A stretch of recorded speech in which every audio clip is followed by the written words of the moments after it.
Di berbagai daerah, kepala daerah kini tengah berpikir keras.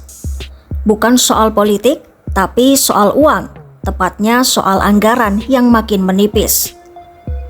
Penurunan dana transfer ke daerah atau TKD membuat banyak pemerintah daerah kelimpungan. Padahal, dana inilah yang selama ini dalam tanda kutip menjadi urat nadi pembangunan dan pelayanan publik di seluruh Indonesia. Iya, DPR bersama pemerintah sudah mengesahkan APBN 2026.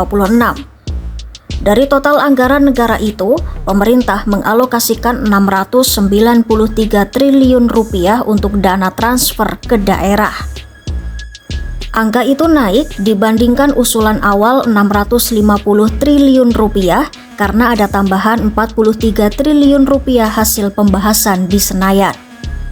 Tapi, kalau dibandingkan dengan tahun sebelumnya, jumlah itu justru turun drastis. Pada APBN 2025, dana transfer ke daerah mencapai 848 triliun rupiah. Artinya, ada penurunan lebih dari 150 triliun rupiah. Penurunan ini pun berdampak langsung ke lapangan, mulai dari terhambatnya proyek infrastruktur, berkurangnya layanan publik, hingga potensi pemotongan tunjangan pegawai di tingkat pemerintah daerah. Wakil Ketua Umum Asosiasi Pemerintah Kabupaten Seluruh Indonesia, Muhammad Nur Arifin mengatakan ruang fiskal daerah kini sangat terbatas. Bupati Trenggalek yang akrab disapa Gus Ipin itu menyebut banyak kepala daerah kini memeras otak mencari cara menutup kekurangan anggaran. Kondisi ini membuat banyak daerah harus memilih prioritas, apakah penyaluran gaji dan tunjangan ASN, menjaga layanan publik seperti pendidikan dan kesehatan, atau membayar kontraktor proyek yang sudah berjalan. Untuk menambal defisit, Pemda kini berharap pada dana instruksi Presiden atau Inpres seperti Inpres Jalan Daerah, Inpres Irigasi, dan Inpres Pembangunan Kawasan Swasembada Pangan. Tahun 2025 saja, pemerintah pusat sudah mengalokasikan sekitar 21 triliun rupiah untuk 3 Inpres tersebut. Namun dana ini sifatnya terbatas dan tidak bisa menggantikan peran besar TKD. Dampak paling berat terasa di daerah dengan pendapatan asli daerah kecil. Bupati Tapanuli Tengah, Masinton Pasaribu mencontohkan pendapatan asli daerahnya bahkan belum mencapai 100 miliar rupiah per tahun. Meski sudah memangkas anggaran seluruh dinas hingga 50%, dana yang tersisa hanya sekitar 15 miliar rupiah. Jumlah yang nyaris tak cukup untuk membiayai pembangunan dasar. Masinton menyebut dengan anggaran sekecil itu, banyak proyek infrastruktur terancam berhenti. Mulai dari perbaikan jalan, pembangunan jembatan, hingga peningkatan fasilitas rumah sakit daerah. Keluhan serupa datang dari Asosiasi Pemerintah Provinsi Seluruh Indonesia.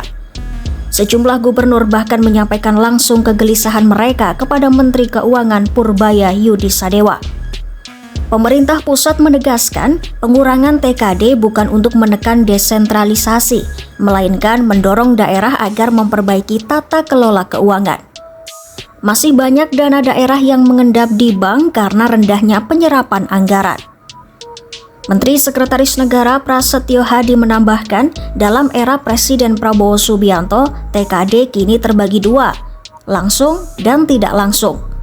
Contohnya, program makan bergizi gratis yang anggarannya mencapai 335 triliun rupiah, sebagian besar juga dinikmati masyarakat di daerah. Di lain sisi, kepala daerah tetap menghadapi tekanan politik. Mereka punya janji kampanye yang harus diwujudkan, sementara ruang gerak anggaran makin sempit. Peneliti politik Badan Riset dan Inovasi Nasional Wasisto Raharjo Jati menilai pemangkasan TKD berpengaruh pada kredibilitas kepala daerah. Sebab, tanpa dana cukup, sulit menjalankan program unggulan yang dijanjikan. Wasisto menyarankan agar Pemda mulai berinovasi dengan menggandeng sektor swasta, memperkuat BUMD, dan membuka ruang investasi baru dengan insentif pajak yang menarik. Meski situasinya berat, para kepala daerah berusaha tetap optimis. Mereka berharap jika ekonomi nasional membaik, pemerintah pusat bisa kembali menaikkan alokasi TKD. Bagi banyak daerah di Indonesia, TKD bukan sekadar angka di atas kertas. Ia adalah napas pembangunan yang menentukan seberapa cepat daerah bisa maju dan melayani warganya. Dan ketika napas itu mulai sesak, kepala daerah pun harus belajar bernapas lebih dalam, mencari cara bertahan di tengah keterbatasan.